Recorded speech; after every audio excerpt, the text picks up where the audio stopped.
Hi, it's Leanne Poston, and we're back together to talk about the UbD template, Stage 3. This stage is developing a learning plan. In the third stage of the UbD template, you will develop your learning plan, keeping in mind alignment with the learning goals developed in Stage 1 and the assessments developed in Stage 2. Stage 1 and 2 are designed and written for and by the instructor.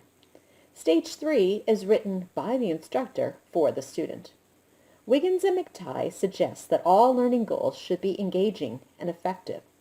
An engaging assignment or assessment will keep a student interested and thinking throughout the class period. Rote memorization, passive learning, and completing worksheets are not engaging work.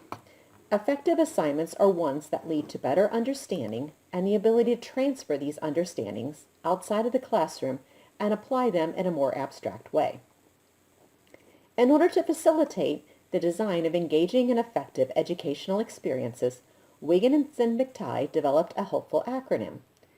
The questions words where and why, where are we headed as far as understandings, and where have we come from? Why do we need these understandings? Students are much more likely to achieve if they understand why and how they are going to learn something. H, in order to develop an engaging assessment, there needs to be a hook to hold on to the student's interest. E, in order for students to most effectively understand and make meaning of their learning and transfer it effectively, we need to equip them with appropriate knowledge and skills and provide experiences that will scaffold them as they make leaps in understanding. R, the final product is more valuable if it's not really final. Give students effective and informative feedback and allow them time to rethink, revise, and reflect based on that feedback. In order to become a lifelong learner, E, learners need to develop effective metacognition skills. They need to be able to evaluate themselves in terms of academic strengths and weaknesses, as well as depths of their understanding. T, all learners do not have the same skills and backgrounds. An effective instructor will tailor the learning plan so it will meet the different levels of understanding of the learners, with an ultimate goal that all the learners make meaning and meet the understanding goals, as well as be evaluated with equivalent assessment criteria. And O, organize the learning so that it has a natural progression, makes sense to the learner, and leads to understanding. There are 3 different types of learning. Acquisition. These are the facts and skills that the student needs to be able to acquire in order to be prepared for higher stages of learning. Teaching these facts and skills can be taught in the most efficient way possible. Meaning making. In this stage, the learner intellectually wrestles with the information they have learned. They learn to categorize the content and determine its implications.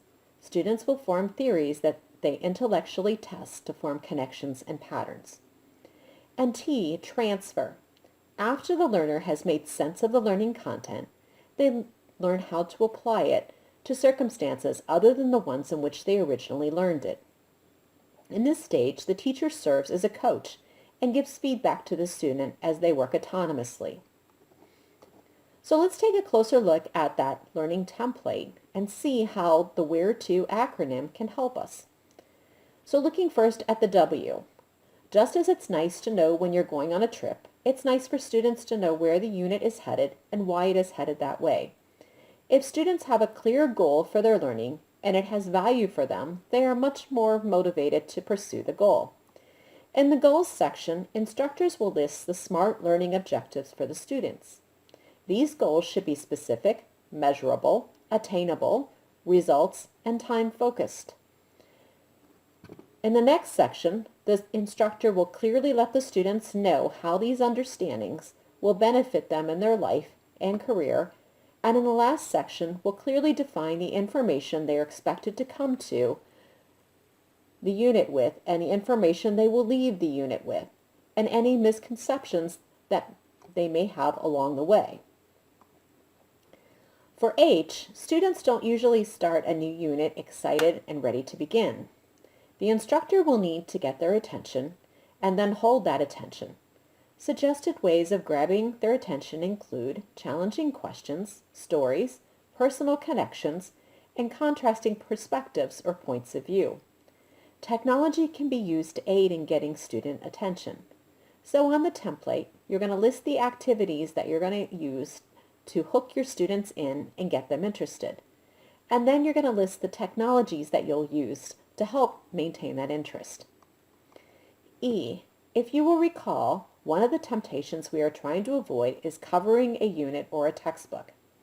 Instead, we want students to discover or uncover the material themselves. In this section, the instructor will list the experiences that are likely to aid the student in doing this. These experiences should allow the student to make meaning from the content and then be equipped to transfer this information to other settings and scenarios. R, each time a student recalls information, it will be stored in the brain in a slightly different way. This is why our memories change over time. As the unit progresses and the student has more experiences and gathers more perspectives, they should rethink and reformulate their understandings. These revisions should not be considered a summative product, but instead a path to understanding that deepens over time and with reflections. So on this part of the template, you're going to put the activities that will cause your student to go back and rethink or revisit things that they had learned previously. And how will they take the time to improve their metacognition by reflecting? E is for evaluate. Autonomy in lifelong learning is the goal. Your goals as an instructor is to help the students learn to assess their own strengths and weaknesses instead of relying on you to do so. Metacognition is the process of reflecting on your own thinking. Encourage students to seek feedback from others, and then take the time to reflect on this feedback and use it to self-evaluate their progress. T, tailoring your unit.